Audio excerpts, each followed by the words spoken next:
Assalamualaikum warahmatullahi wabarakatuh. Halo teman-teman semuanya, kembali lagi dengan saya di sini Naila Putri Ifriani. Di video kali ini kita akan membahas mengenai administrasi sarana dan prasarana. Video ini dibuat untuk memenuhi mata kuliah saya dalam mata kuliah Administrasi dan Supervisi Pendidikan Universitas Negeri Padang. Nah, di sini kita akan membahas pengertian administrasi sarana dan prasarana pendidikan. Administrasi adalah kegiatan atau rangkaian kegiatan berupa proses pengendalian usaha kerjasama sekelompok manusia untuk mencapai tujuan bersama yang telah ditetapkan sebelumnya menurut Jaharis Lubis 2019.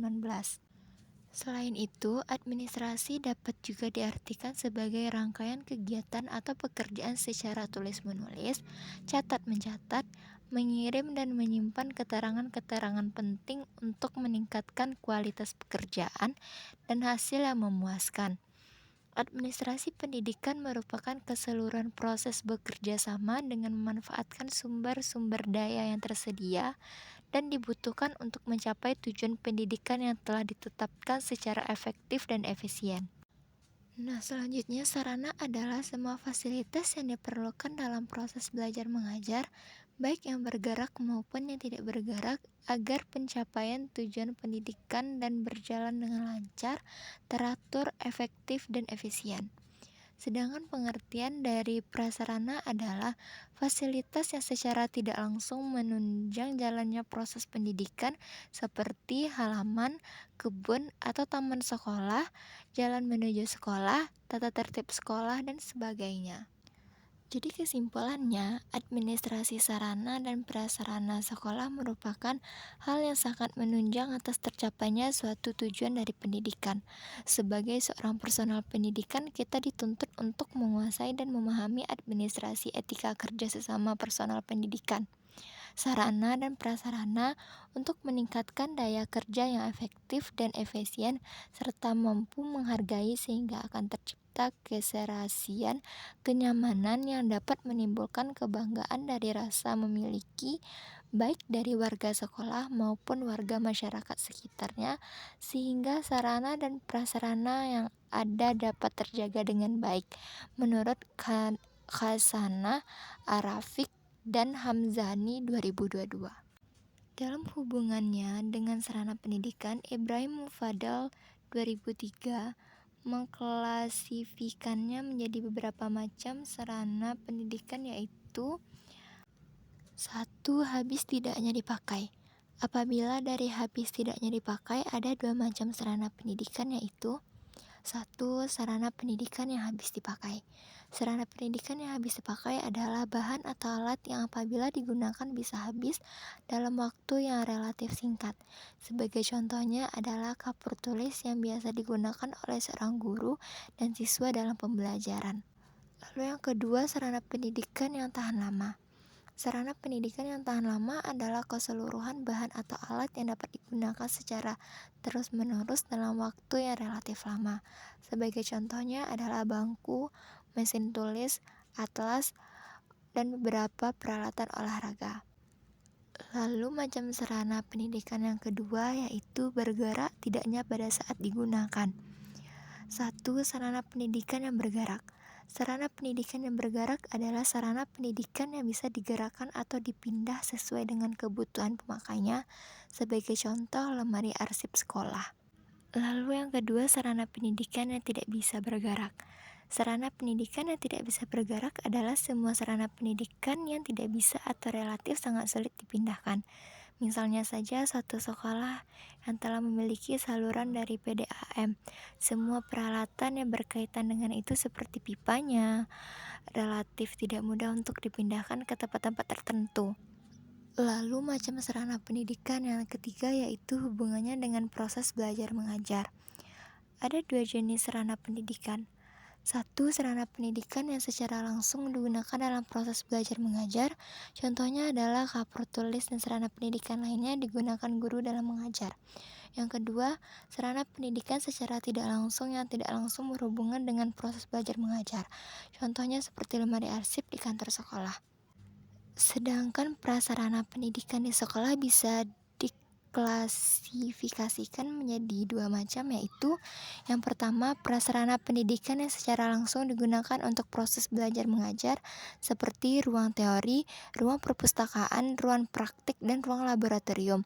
Dan yang kedua prasarana sekolah yang keberadaannya tidak digunakan untuk proses belajar mengajar tetapi secara langsung dapat menunjang terjadinya proses belajar mengajar, contohnya ruang guru, kantin sekolah, tanah dan jalan menuju sekolah, kamar kecil, ruang UKS, ruang guru, ruang kepala sekolah, dan tempat parkir kendaraan. Menurut Ibrahim Mufadal 2003. Selanjutnya kita akan membahas fungsi dan tujuan administrasi sarana dan prasarana pendidikan. Pada dasarnya, fungsi dari sarana dan prasarana bergantung pada penggunaan dan bidangnya.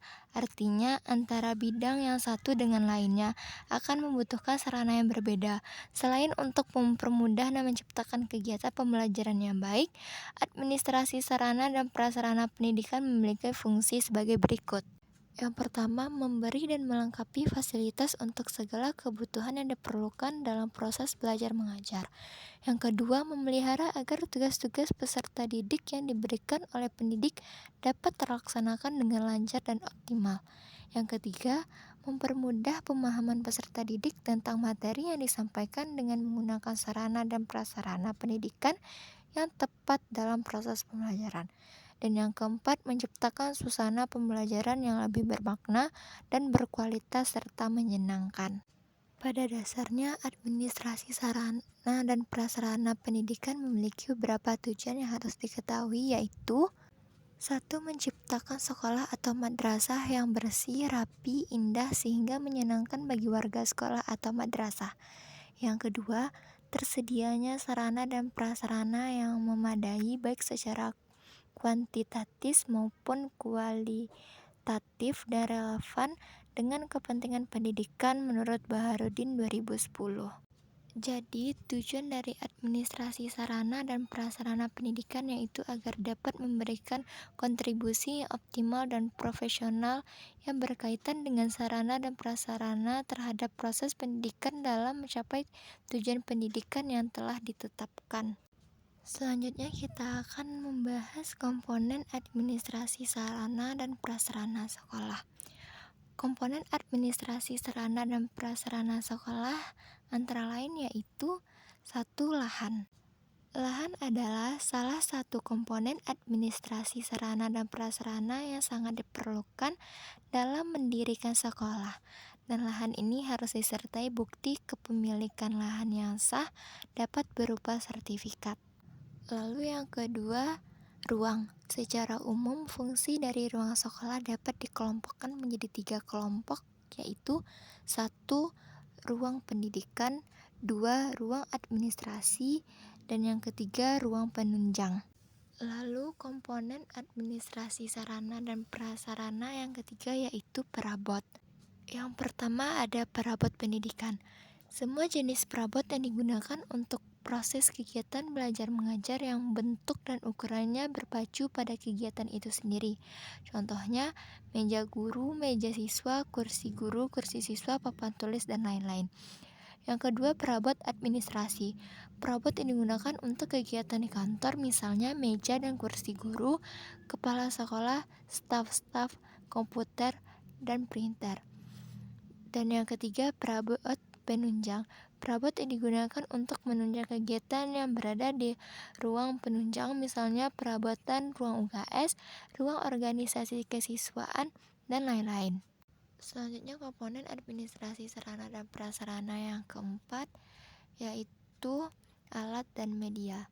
Setiap mata pelajaran yang masuk ke kelas harus memiliki sekurang-kurangnya satu jenis alat praktek yang sesuai dengan kepentingan pendidikan dan untuk memperlancar kegiatan proses belajar mengajar agar berjalan dengan optimal.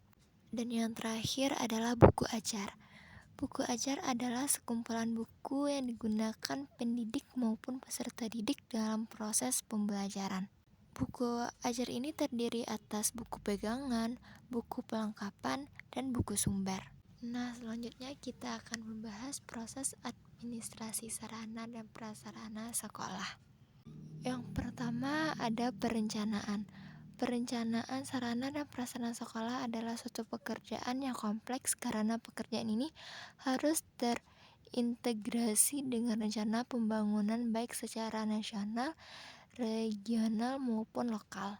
Yang kedua ada pengadaan. Pengadaan merupakan segala kegiatan untuk menyediakan semua keperluan barang atau benda atau jasa bagi keperluan pelaksanaan tugas. Yang ketiga ada penyimpanan. Penyimpanan yaitu menampung atau mewadahi hasil pengadaan barang-barang demi keamanannya. Yang keempat ada inventariasi. Inventariasi merupakan kegiatan untuk mencatat dan menyusun daftar barang-barang atau bahan yang ada secara teratur menurut ketentuan yang berlaku. Yang kelima ada penyaluran. Penyaluran merupakan kegiatan yang menyangkut pemindahan barang dan tanggung jawab dari instansi atau pemegang yang satu kepada instansi atau pemegang yang lain. Yang keenam ada pemeliharaan.